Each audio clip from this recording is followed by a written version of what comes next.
पति के रिश्तेदार। शादी के 7 साल बीतने के बाद भी पति पत्नी में काफ़ी झगड़े होते रहते थे।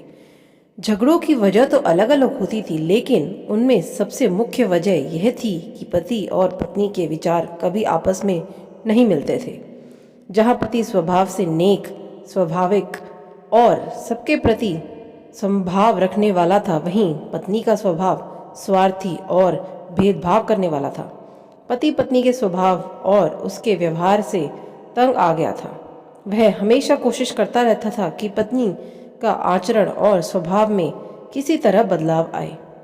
पत्नी अपने ससुराल साइड के रिश्तेदारों के साथ कभी सीधे मुंह बात न करती।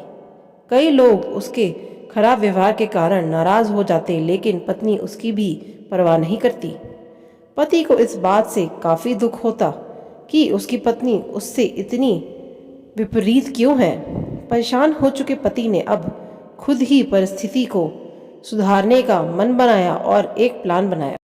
अगले दिन पति ने पत्नी से कहा, सुनो कम्मो, मैं सोच रहा था कि मम्मी पापा, बहन भाई और उनके बच्चों को घर पर इनवाइट कर लेता हूँ। काफ़ी समय हो गया है उनसे मिले हुए। इसी बहाने उसने मिल भी लेंगे और उनके साथ थोड़ा समय बिताने के लिए भी मिल जाएगा। तुम क्या कहती हो?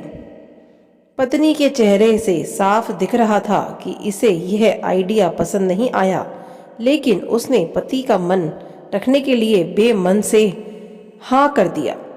पति खुश हो गया और पत्नी को अगले दिन अच्छा खाना बनाने के लिए बोलकर सभी को फ़ोन करके बड़े प्यार से अपने घर आने के लिए न्योता देने लगा। जब पति फ़ोन पर बिजी था तो पत्नी सोच रही थी, ये आदमी भी ना अपने फालतू के कामों से बाज नहीं आएगा। क्या ज़रूरत है सबको घर पर बुलाने की? सब मेरे घर आएंगे और राजाओं की तरह ऑर्डर करेंगे और मैं दासी की तरह उनकी सेवा करूंगी। नहीं नहीं, मैं ऐसा नहीं होने दूंगी। अच्छा खाना तो क्या, मैं इन्हें सादा खाना भी नसीब नहीं होने दूंगी। देखती हूँ कितनी देर टिकते हैं ये लोग मेरे घर। अगले दिन सुबह पति काफ़ी खुश था। जब सिर्फ 2 ही घंटे बचे थे सभी मेहमानों का आने के लिए, पति ने अपनी पत्नी से पूछा, अच्छा बताओ तो सही, आज सबको खाने में क्या स्पेशल खिलाने वाली हो?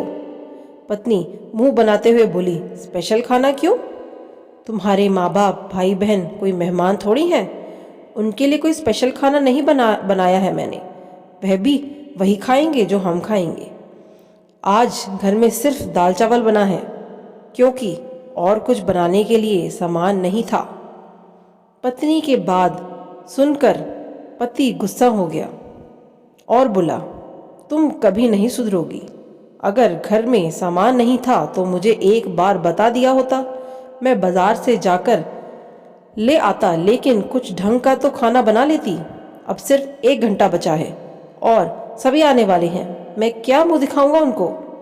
तुम ही रहो यहाँ, मैं तो जा रहा हूँ। उनके जाने के बाद ही वापस आऊँगा, कहकर पति घर के बाहर चला गया।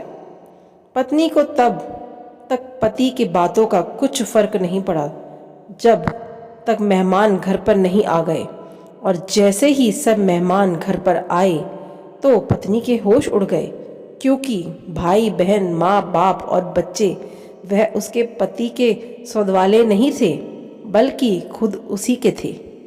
यानी कि पति ने अपने माँ बाप को नहीं, अपने ससुराल वालों को खाने पर इनवाइट किया था। पत्नी अब काफ़ी परेशान हो गई, क्योंकि अपने ससुराल वालों को परेशान करने के लिए ना सिर्फ उसने सादा खाना बनाया था, बल्कि खाने में ज़्यादा नमक और मिर्च भी डाल कर रखा था। अपने मायके वालों को सामने देख पत्नी के हाथ मलने लगी। थोड़ा सोचने के बाद पत्नी ने अपने पति को फ़ोन मिलाया और कहा, तुमने मुझे पहले क्यों नहीं बताया कि मेरे मम्मी पापा और भाई बहन आने वाले हैं? तुम पहले बता देते तो मैं अच्छा खाना उनके लिए बनाती। पति ने कहा, मैंने वही बताया था जो मैं मानता हूँ। मैंने कभी तुम्हारे परिवार वालों को पराया नहीं समझा और तुमने कभी मेरे परिवार वालों को अपना नहीं समझा। और मैं जानता हूँ कि तुमने यह सोचकर कि मेरे मम्मी पापा और भाई बहन आने वाले हैं, जानबूझकर घटिया खाना बनाया। अब तुमने जो किया है उसे तुम खुद ही भुगतो। मुझे पता है तुमने मुझे इसलिए फ़ोन किया होगा ताकि बाहर से खाना मंगवा सको, लेकिन मैं ऐसा नहीं करूँगा ताकि तुम्हें तुम्हारे किए की सज़ा मिल सके। इतना कहकर पति ने फ़ोन काट कर दिया। ना चाहते हुए भी पत्नी को अपने मायके वालों को वही खाना खिलाना पड़ा। उसके रिश्तेदार ज़्यादा मिर्च और नमक वाला खाना भी ऐसा सोचकर खा गए कि बेटी से गलती हो गई होगी, लेकिन बाद में जब दामाद ने सारी बात उन्हें बताई तब उन्हें बहुत शर्मिंदगी हुई और अभी उसके बुरा बर्ताव के लिए उसे डांट कर उससे नाराज़ होकर चले गए। दोस्तों, अच्छे रिश्ते बनाए जाते हैं प्यार और अच्छे व्यवहार से, सिर्फ खून के रिश्ते अच्छे नहीं होते। इसीलिए जैसे हम अपने माँ पिता को इज्जत देते हैं वैसे ही हमें अपने हर जुड़े हुए रिश्ते को इज्जत देनी चाहिए। आशा करती हूँ आपको छोटी सी कहानी अच्छी लगी होगी। चैनल पर नए हैं तो सब्सक्राइब करें। धन्यवाद।